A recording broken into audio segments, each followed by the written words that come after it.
Well, good morning, everyone. We've got the loud crowd up here. We give thanks for their energy, and we hope that all of us will develop that kind of energy in our time together.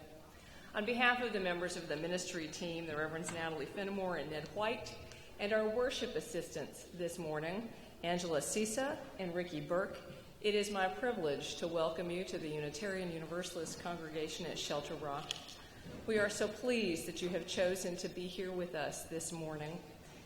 As many of you are aware, this is the weekend of our congregation-wide retreat, and so many of our members are gathered elsewhere this morning. So as we are gathered here, we think of those who are elsewhere gathered for worship at this same hour, and we join with them in spirit this morning. Friends, immediately after our service this morning, there will, of course, be our extended bagel breakfast in the social hall, which is just across the lobby. But before you go there, I invite you to join me and Leah Wool out in the Remembrance Garden, which is a very lovely contemplative space if you are not familiar with it, just down the path and to the left over here. We are going to be dedicating bricks in our Remembrance Garden. The Remembrance Garden has many bricks that are memorial bricks, and those that we will be dedicating today are memorial bricks, but there are also joyful bricks in that path. So we are pleased to be standing in the path of joy along with woe. So we hope you'll join us there for the dedication of the bricks immediately after the service before the extended bagel breakfast in the social hall. You will find in your order of service a calendar of events for the days ahead.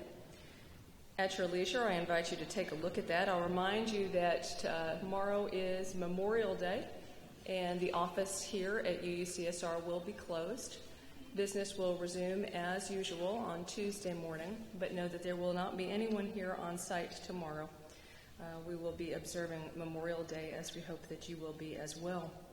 As we are gathered here for this service this morning, we invite you now to turn off your various devices, to silence your phone as well as your texts and emails and Instagram notifications and everything else that could possibly happen. If you have any question about how to silence your phone, we give thanks for the youth, or the relative youth at least, of our choir section leaders who can assist us with our devices.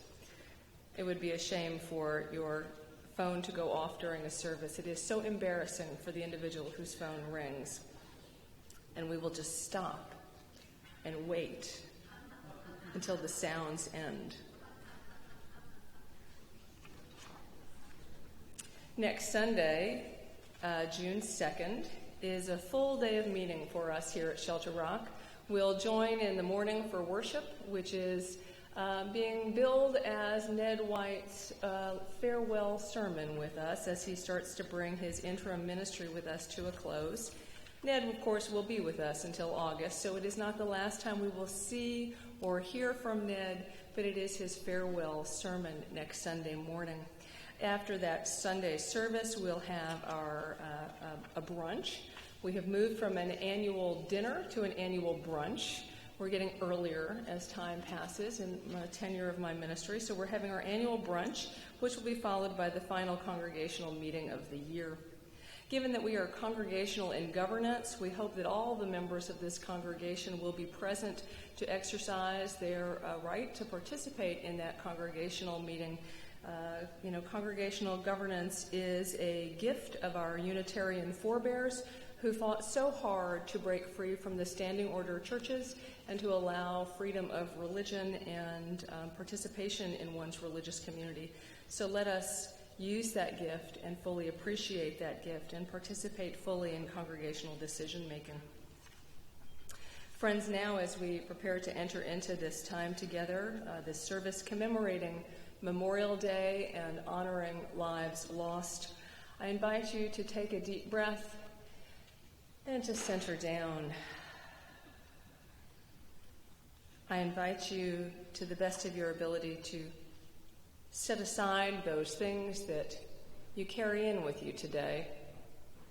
Maybe the list of things that you have to do later on, or tomorrow, or this week.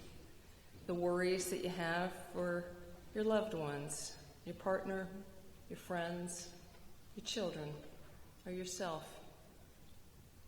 I invite you to be here in this sacred space, held by this community of people, held by these walls that have received the hopes and the yearnings and the joys and the needs of so many who've come before you. May we each find grounding and peace in the presence of the gathered, and through the experience of worship in spoken word and in music and video and silence this morning.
by war, by the suffering we inflict and endure, when minds across borders fail to reason and compromise. We come this day called by loss, the deaths of those who serve in our name, whose lives ended before their natural course, in service to a cause greater than their own. We come this day called by hope, hope that we will, in some season, finally surrender our swords for plowshares. And we come to this day called by peace. May we hear its song. May we proclaim its promise. May our remembrance today renew our commitments. Please rise as you are comfortable in singing our opening hymn, America the Beautiful. The words will be on the screen.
You may be seated.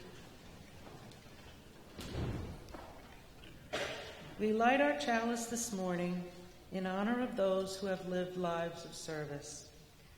It is a gift of life that we can choose to be for others as much as we are for ourselves.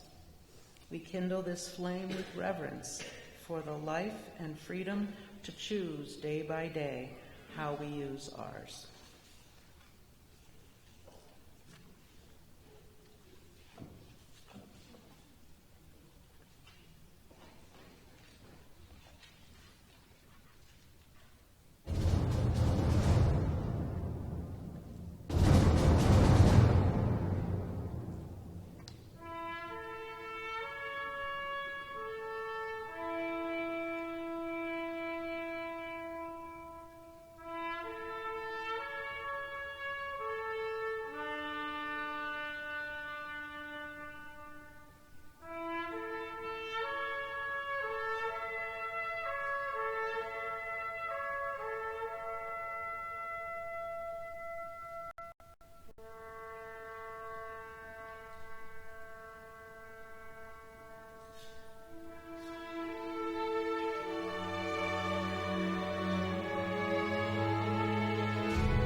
have seen that video many times over the years, and I have shared it with you before, so some of you I know have seen it too. And though I have seen that video many, many times, every single time it makes me cry.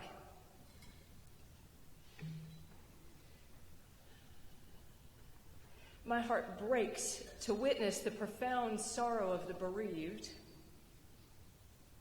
My mind, though I have stood in so many cemeteries, my mind cannot make sense of the sight of that many gravestones all at once. I am overwhelmed by the number of names carved into the memorial walls. And as I watch that video and others, I mourn the deaths of so many young people who have died in service to our nation over the generations.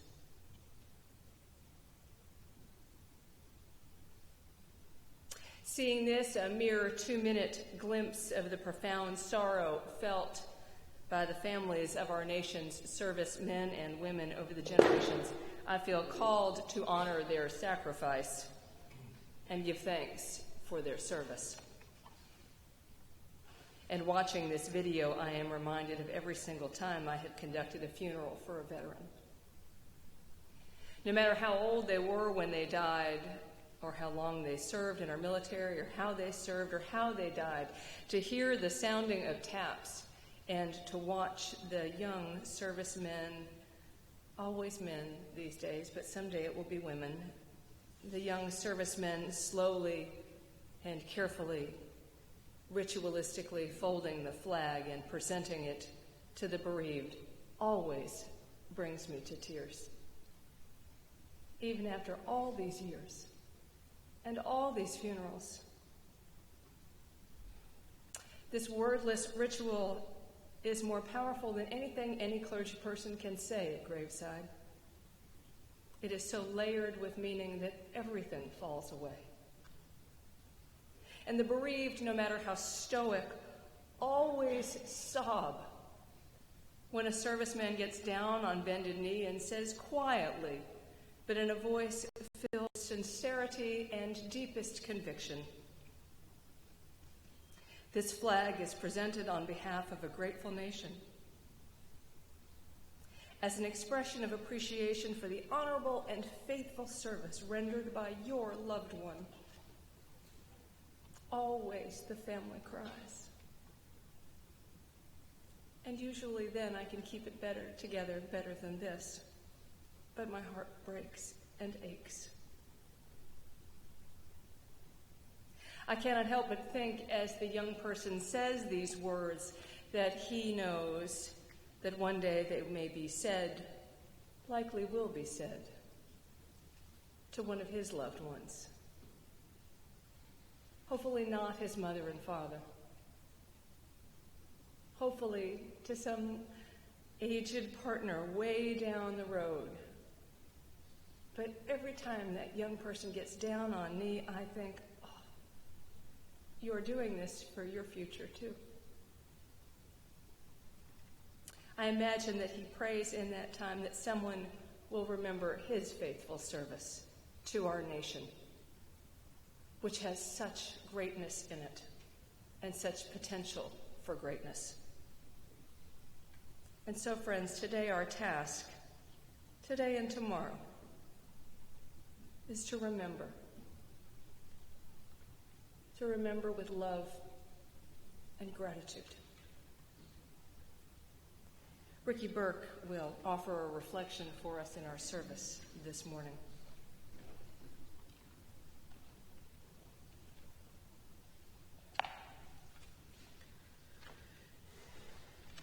Tomorrow is Memorial Day, formerly known as Decoration Day. It has been celebrated as a national holiday since 1868. Growing up and as a young adult, I had always thought of Memorial Day as a day off of school or work, to see a parade and then have a barbecue with my family. After I met and married my husband, my thoughts changed. I discovered that my father-in-law was a tail gunner over Burma in World War II.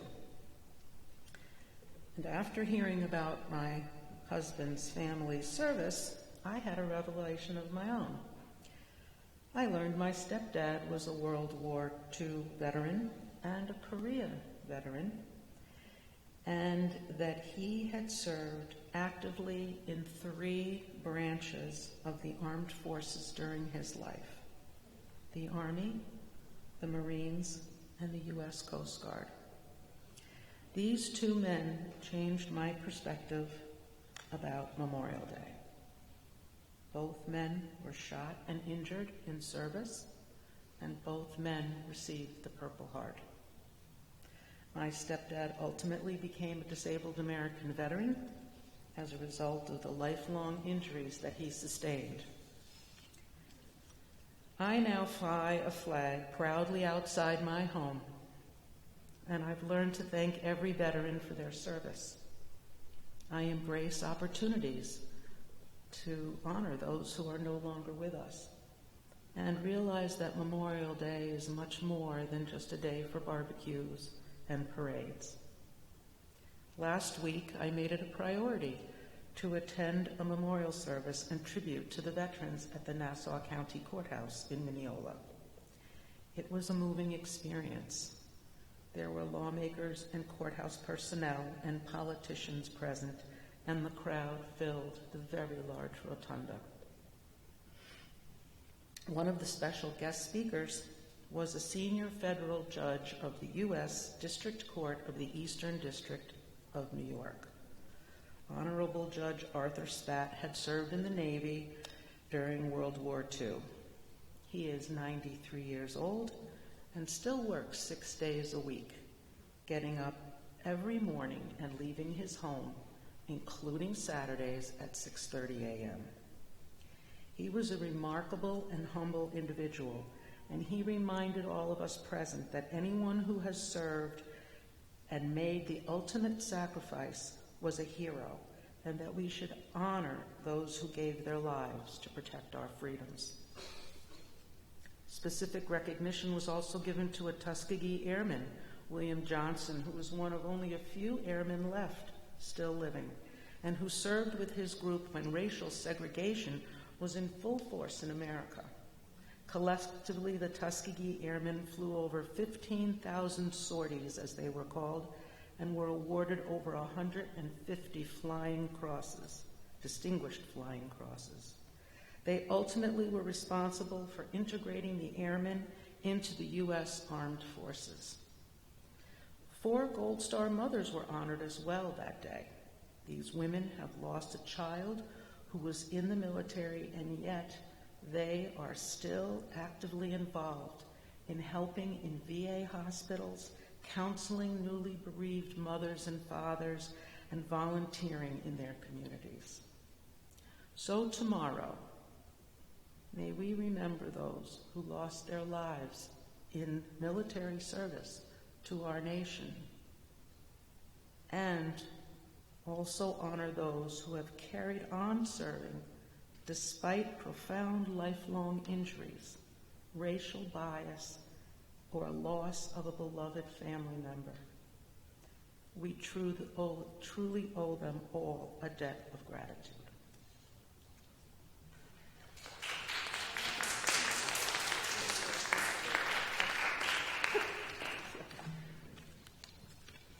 We invite you to join now in the responsive reading, number 583.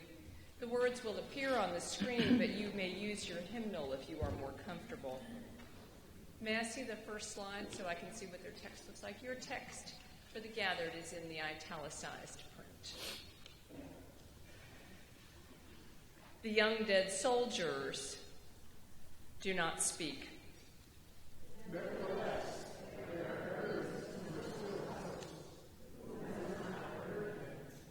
They have a silence that speaks for them at night and when the clock counts. They say, we were young, we have died, remember us. They say, we have done what we could, but until it is finished, it is not done. They say, we have given our lives, but until it is finished, no one can know what our lives gave. They say our deaths are not ours, they are yours. They will mean what you make them. They say, whether our lives and our deaths were for peace and a new hope, we cannot say. It is you who must say this. They say, we leave you our deaths. Give them their meaning. We were young, they say. We have God. Remember us.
Like the sun I might have known, if God had granted me a son. The summers die one by one, how soon they fly, on and on, and I am old and will be gone.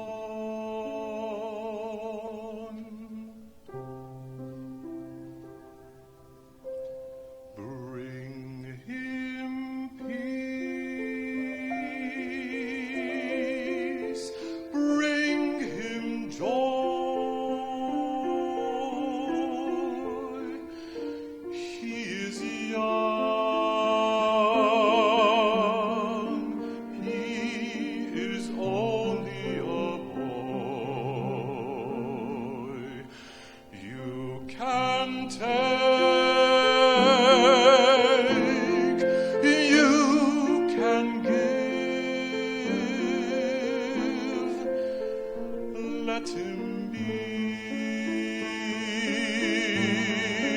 let him live. If I die, let me die. Let him live. Bring him home. Bring him home. Bring him home.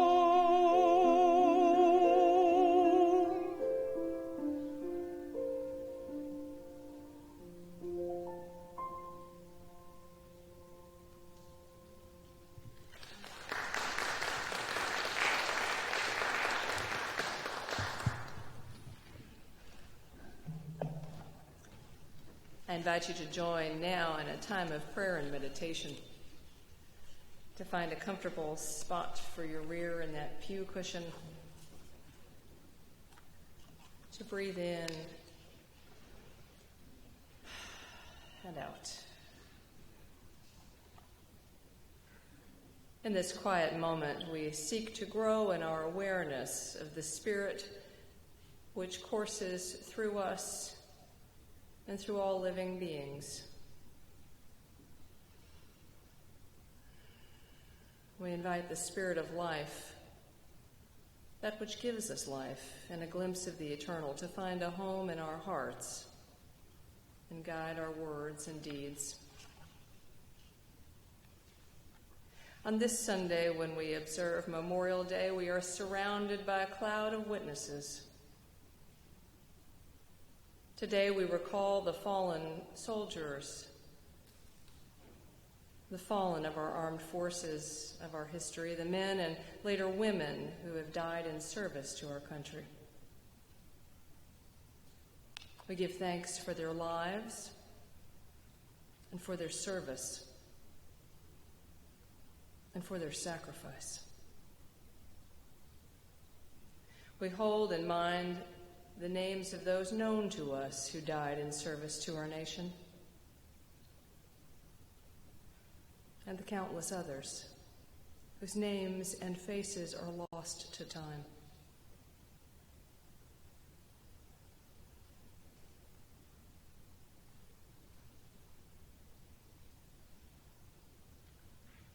We turn our hearts to the women and men of the present era, those who have died in service to our country in the past year, those whose families are newly bereaved, those whose friends and military brothers and sisters are observing Memorial Day with a newfound sense of urgency and personal sorrow.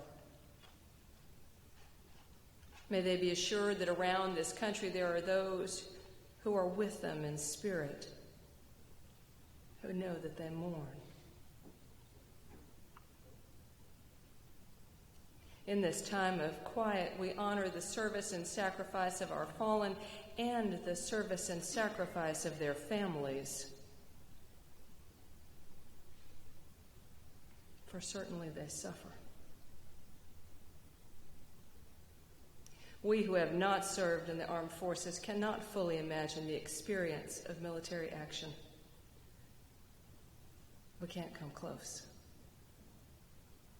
But we can comprehend the toll that such would take on the human heart. And so we pray for the women and men who have served and carry those wounds, and those who are actively serving. May they somehow be protected from all that might wound their bodies, minds, and spirits. May they soon be able to return home, and when they do, may they find all that they need in order to feel whole.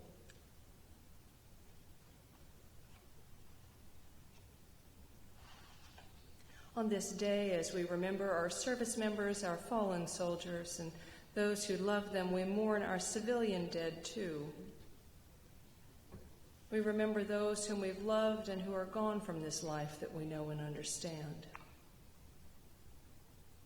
So let us hold the faces of our loved ones in our mind's eye. Let us call to mind their names. With affection, let us give thanks for the gifts that they gave to us, through their character, their love, their humor, their special way of being in this world. Let us hold them close in this moment.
We are so blessed to have the gift of marvelous music.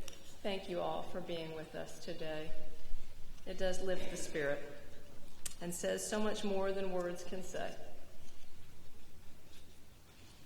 This morning, as we are reflecting upon living lives of service and those who live lives of service, I invite you to extend your care and compassion to America's vet dogs as well. America's Vet Dogs began as a program of the Guide Dog Foundation. In 1946, the Guide Dog Foundation for the Blind was founded, and its mission was very simple: to provide guide dogs and training free of charge to anyone who was visually impaired or fully blind.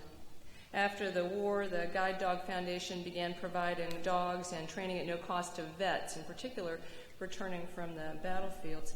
With the aging of America's veterans and as servicemen and women return home from current conflicts, the foundation recognized there would be a greater need for guide dogs and specialized service dogs to help those disabled vets live again in dignity and with independence. In 2003, America's Vet Dogs was created by the Guide Dog Foundation to provide assistance to America's wounded vets to help them return to life without boundaries. 3 years later, America's Vet Dogs became a separate organization, but the two continue to share staff and other resources to ensure that people with disabilities receive the very best services possible. Among many things, I was heartened, touched to read about the America Vet Dogs, that one of their tasks is to awaken those who are living with PTSD from nightmares. Can you imagine what a gift it would be to have one of those specialized service dogs if that was your lived reality? So we give thanks for those who were so smart to figure out that there was this need and how to meet that need. And we give thanks for those dogs and the good that they do, and the care and the service that they provide. We collect now this morning's offering for America's Vet Dogs. We ask that you please be as generous as you possibly can. Would the ushers come forward?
As we recall the ultimate sacrifice of our brothers and sisters who were in military service, it's so natural to feel a deep sense of gratitude and admiration.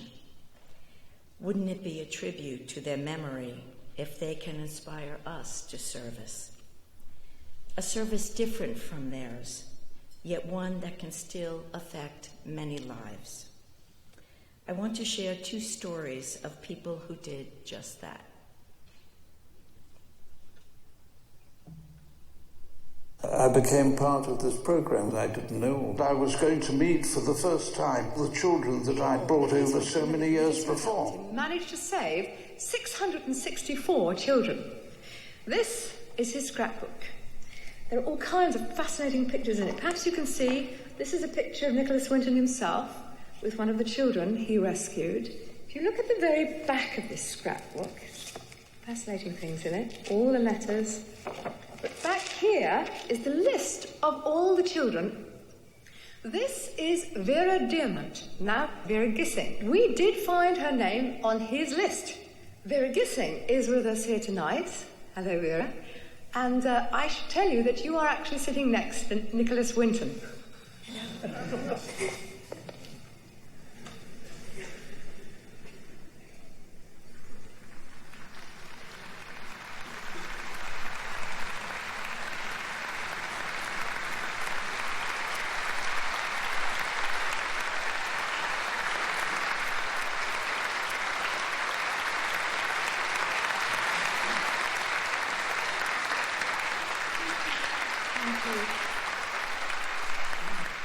I wore this around my neck, and this is the actual pass that we were given to come to England and add another of the children that you saved.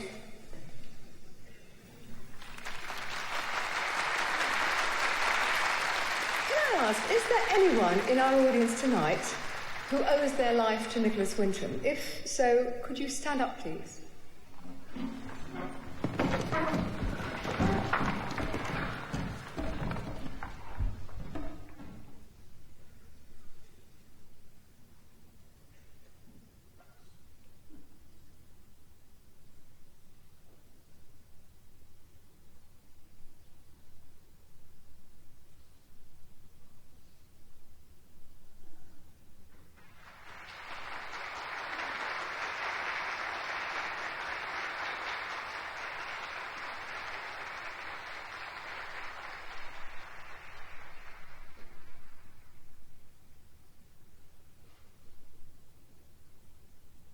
When someone emailed me this video, I watched it several times, and I always cry when I see it. I was so touched by Nicholas Winton's humble reaction. Think of the magnitude of what he did for humankind, for those children and all who came after them, generations to come. None of them would be here if it wasn't for his heroism. The second person I'd like to tell you about is Fred Rosenstiel, whose life was chronicled in a New York Times obituary. Fred Rosenstiel spent his life planting gardens to brighten the lives of his fellow New Yorkers and to alleviate an abiding sadness in his heart. In a city where troops of volunteers seemed to spring up like wildflowers, Mr. Rosenstiel was a volunteer gardener with a difference. A man so driven that for 4 decades he did little else. He was one of the city's most dedicated and prolific gardeners. A longtime resident of the Upper West Side, He left his apartment on 113th Street at 8 o'clock in the morning. Rarely home before midnight, he sometimes visited 3 or more community gardens in a day. As a result, green shoots of life sprang up in parks, in vacant lots, in schools, in housing projects, hospitals, and homeless shelters. Known as a sad man, Fred found an elusive joy in gardening and music and became a familiar figure in his neighborhood. Sporting a beret and a tweed jacket, he carried a shopping bag crammed with gardening equipment, and he only traveled by subway. Mr. Rosenthal's parents were German Jews who died in Auschwitz, along with several aunts, uncles, and cousins. His only brother was killed fighting in the Dutch army. Fred was the only one who survived the war. He found it hard to forgive himself for surviving the Holocaust. Friends said he felt such guilt. In some way, he assuaged that guilt by giving back something to the world. For the urban streets, Fred Rosenthal brought new life with the gift of beauty. In his life of service, we hope he found some measure of solace and joy. It's unlikely that our contribution will bring nature's beauty to a city hungry for it. Fortunately, it's also unlikely that we will have the opportunity to save the lives of 664 children. Yet it is likely that all of us here have already changed lives for good through our jobs, our families, our friendships, and our social justice work. There is always something good that we can still do now. The magnitude of our gift is immaterial. No matter what our age or stage of life, something as simple as a warm smile, a word of greeting to a person we do not know, doing something kind, compassionate, does serve those around us. As strange as it sounds, a little gesture at the right time, even from we regular folk, can have a great impact on a person. Our soldiers fought for our freedom. Our freedom gives us the chance to make a difference in the world, no matter how small. The world will have something more and something different because we lived, because we too served.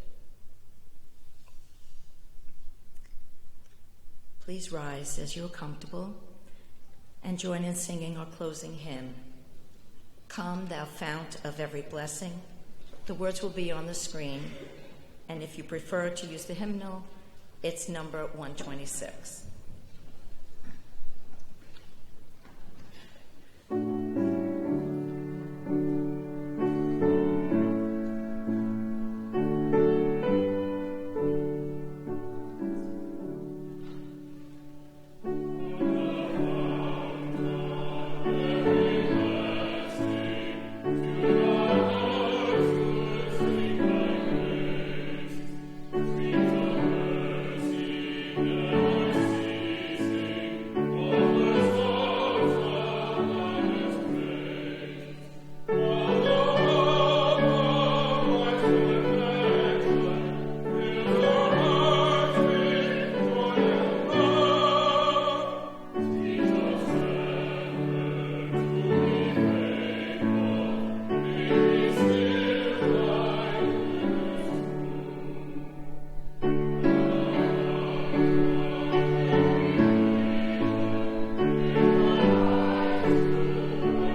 In closing, I share with you the words of Augusta Chapin, written in 1897.